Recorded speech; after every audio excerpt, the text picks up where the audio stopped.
Hello, ladies and gentlemen, boys and girls, and everybody else. This is John Paval with Access Arts Live, a special edition update to make sure that you know about the latest concert live stream coming from the Bowdoin International Music Festival today, July 23rd, 2025. I don't want you to miss it. So we're doing an extra separate live stream about it.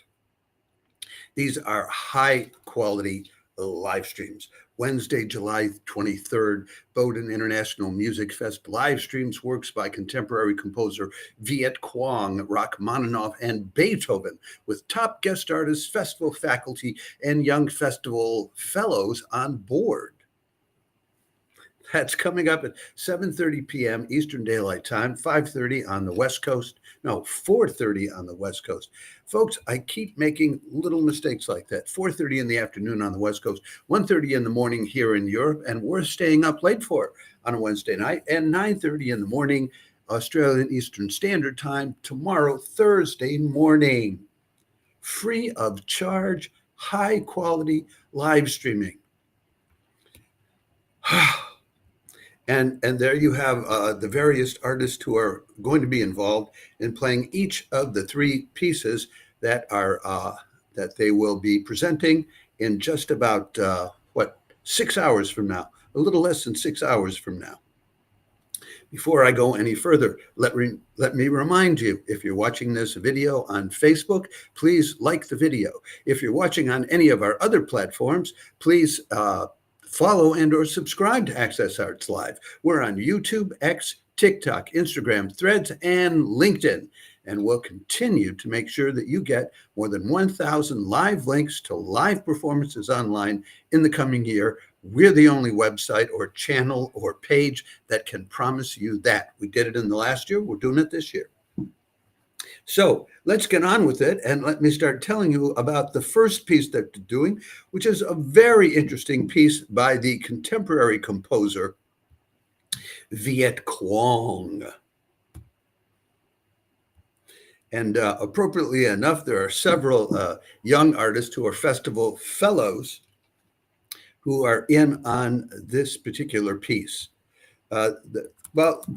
Let me back up a moment and tell you all the pieces that they're doing. They're doing Viet Cuong's Windmill with a group of festival fellows, and Luke Rinderknecht, who's one of the festival faculty, on the vibraphone. Then they're doing Rachmaninoff's Sonata for Cello and Piano in G minor, Opus 19, with David Ying on cello and John Nakamatsu on the piano. And then they'll finish up with Beethoven's Piano Trio No. 7 in B-flat major, Opus 97, the Archduke Piano Trio with Robin Scott on the violin, Daniel McDonough on the cello, and Hee-Yeon Choi on the piano. So let's get on now to this first piece by Viet Cuong. I want to tell you a little bit about the different people playing on it. Luke Rinderknecht, he's on the faculty of the Bowdoin International Music Festival. He's also on the faculty at the Cleveland Institute of Music and Cleveland State University. And he made his debut playing with the Cleveland Orchestra, playing music which is dear to my heart, playing Paul Creston's Marimba Concerto. And if I haven't told you before, if you haven't been following our other live streams that I do on such a regular basis, I am a great fan of Paul Creston, especially his sonata for piano and saxophone, and his setting of Psalm 23, which I have sung as a lyric tenor. Anyway, along with Luke Rinderknecht, then they have three festival fellows. These are younger people. Isabelle Jamois on the flute. She's a 2025 fellow. She's a Haynes Young artist from San Diego, California.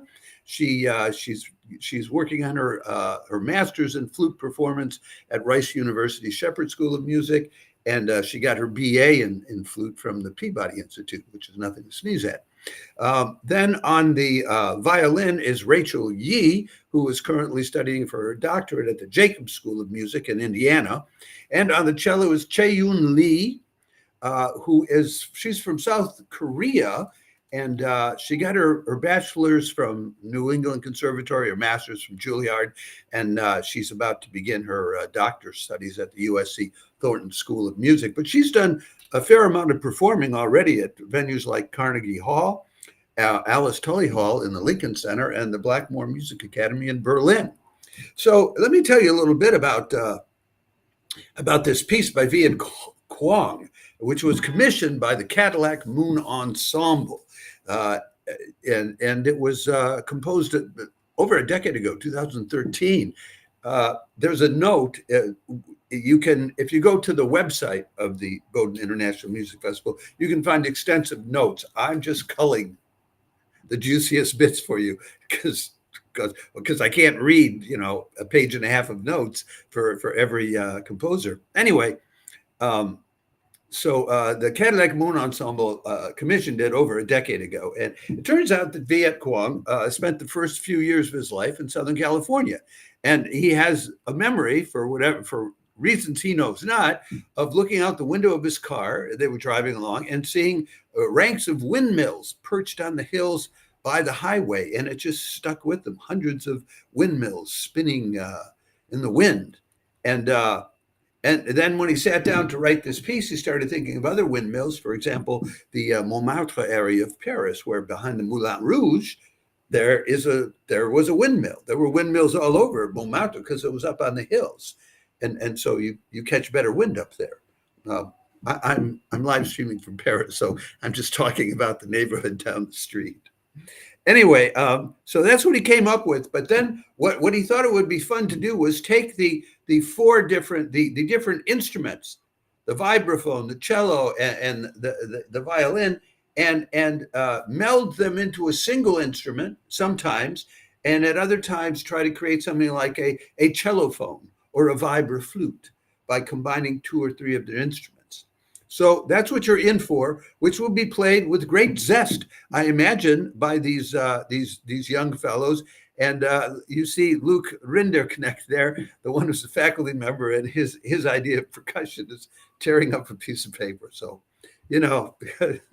I think that'll be what I would call a fun rendition of a highly interesting, very contemporary piece. Now they will then move on to that from much more austere traditional classic music with this next pairing of John Nakamatsu and hold on, let me make sure I get this right.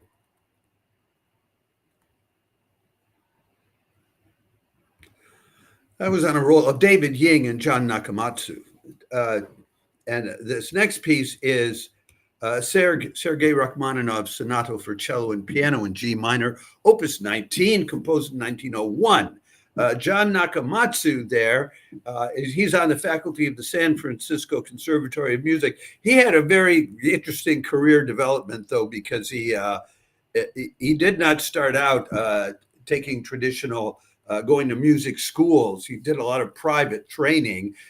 He himself got undergraduate and graduate degrees from Stanford University in German studies and secondary education, but he learned to play the piano anyway. And in 1997, he won the gold medal at the Van Cliburn piano competition, and no American had done that for like almost 20 years. So that just launched him. And since then, he's guest soloed with about, they say, 150 orchestras around the world. In other words, he's played with everybody, and he's played in all the top concert halls. No point in listing them for you.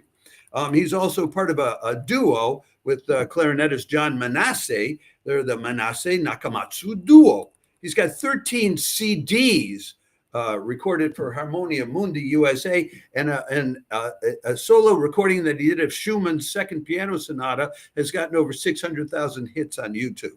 So he's very with it too. But now, since 2015, he's been on the piano faculty at the San Francisco Conservatory of Music, and in 2023, he joined the Department of Music at another one of my alma maters, Stanford University. And beside him there, you see David Ying. David Ying, along with Philip Ying, his brother, are members of the Ying Quartet. And David and Philip basically they're the directors of the the Bowdoin International Music Festival. So that's about all I'm going to say about that. He's one of the big cheeses there. So that's a good pairing. This piece was composed by Rachmaninoff after the presentation of his first symphony was conducted by a drunk, and it was a total disaster. And afterwards, even Rachmaninoff didn't like the symphony anymore. So he wrote this sonata for cello and piano in G minor on the comeback trail, and it's a lovely way to come back. And now this is one of these things where the music critics have discussions about, well, is this a sonata for cello, or it's a sonata for piano and cello, or a piano sonata with cello accompaniment? And it's all beside the point. The point is, this is a man recovering his life as an artist by composing this. Think about that when you're listening to it, not whether it's technically a cello for a cello sonata or a cello piano sonata or a piano cello sonata, please. Okay, so that's the second piece, and I'm sure that they'll do a great job because these are two very accomplished performers. And we move on then to the third and last of tonight's presentations at the Bowdoin International Music Festival with a piece by Beethoven. Beethoven's Piano Trio number 7 in B flat major, Opus 97, the Archduke Piano Trio. That's Robin Scott on the violin. He's on the faculty at the Eastman School, and he's also the first violinist in the Ying Quartet, which I just mentioned because David Ying of the Ying Quartet played in the piece before him. So a lot of mixing and matching between people who know each other and have worked with each other before at this Bowdoin International Music Festival. Anyway, then it's Daniel McDonough on the cello. He's on the faculty of the University of Illinois, and he also plays in the Jupiter String Quartet, which together with the Ying Quartet, which I just mentioned, opened this week at the festival Tuesday night. They did a terrific concert, and we put up a separate notice about that. So you can go back to see my live stream on that if you want to know more about that. McDonough is actually one of the founding members of the Jupiter Quartet, and he's married to Megan Freivogel, who's also in the quartet. They all seem to be married to each other or related to each other in that quartet. He's also, interestingly, a founding member of that East Coast Chamber Orchestra, which is, chamber musicians don't have a conductor, so they put together these entire orchestras, and they say, we don't need a conductor. That's what the East Coast Chamber Orchestra is. And they've played at a lot of top places like the Kennedy Center and the Philadelphia Chamber Music Society, which does a lot of live streaming, which we promote all year long, although they're on summer hiatus now. Then finally, on the piano for this piano trio, somebody who should be ideal for doing a Beethoven piano trio. I'll tell you that in a moment. She's on the faculty at the Peabody Institute since 2023. But she's originally from South Korea, and before that, for something like 25 years, she was on the faculty at the Seoul National University. And in addition to that, she's done master classes at places like Guildhall, the École Normale in Paris, which is down the street from here, the Sibelius Academy in Helsinki, the Hochschule Freiburg, Manhattan School, like everywhere. And interesting thing about her is she has been working on a recording with Teldex Berlin in Germany of all the Beethoven piano sonatas. And she also has 2 other Beethoven albums out. So if you're going to do a Beethoven trio, it would be hard to do better than with Hee-yeon Choi on the piano. So tell you a little bit about this trio. If you go to the program notes on the Bowdoin International Music Festival website, there's a long, complicated discussion of the politics of the emperor of the Holy Roman Empire in Vienna at the time, and this was during the time of it was Leopold, and when Leopold became the head of the Holy Roman Empire and moved its head offices to Vienna. Now, his sister was Marie Antoinette, and she got the axe in the French Revolution. And one of his daughters ended up marrying Napoleon, which is very complicated, all of this stuff. But anyway, there was one member of of Leopold's family, his grandson Rudolph, who was a younger son, and he was never going to become the emperor after Leopold. That was his older brother Franz who did that. And so Rudolph had time on his hands, and he studied privately with Beethoven. And Beethoven, in return, dedicated several compositions to Rudolph: the Hammer Clavier Sonata, the Emperor Concerto, the Missa Solemnis, which is enormous, and in 1811, this Piano Trio number 7 in B flat major, the Archduke, because Rudolph was an Archduke, the Archduke Piano Trio. Which incidentally was composed after Rudolph and a couple of other prince-type patrons had agreed to support Beethoven financially for the rest of his life as long as he remained in Vienna. You just can't get away from the money anyway. So anyway, that gives you a full briefing on what's coming up in about 5.5 hours now.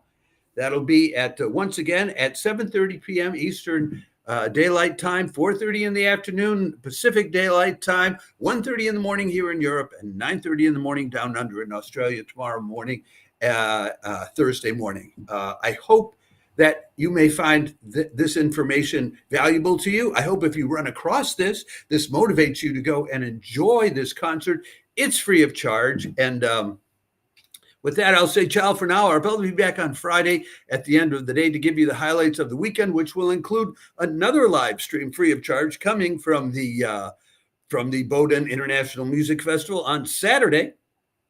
And there will also be a live stream coming from the Seattle Chamber Music Society Summer Music Festival on Sunday. Big weekend coming up. And also coming up on this weekend, Friday night, the Die Meister singer from the Bayreuth Festival is live streamed by Stage Plus, and they're offering a deal where you can get 2 months worth of live streams from them for €1. Well, that completes everything. I hope the people from the Bowdoin International Music Festival don't mind my mentioning some of these others. These other possibilities. You know, the goal here should be not to compete and try to conserve each other's separate audiences. The goal should be to try to share each other's audiences so everybody ends up getting a bigger audience. And guess what? That's what Access Arts Live is here for. Ciao for now, and thanks for tuning in, to those of you who did tune in. Okay, bye.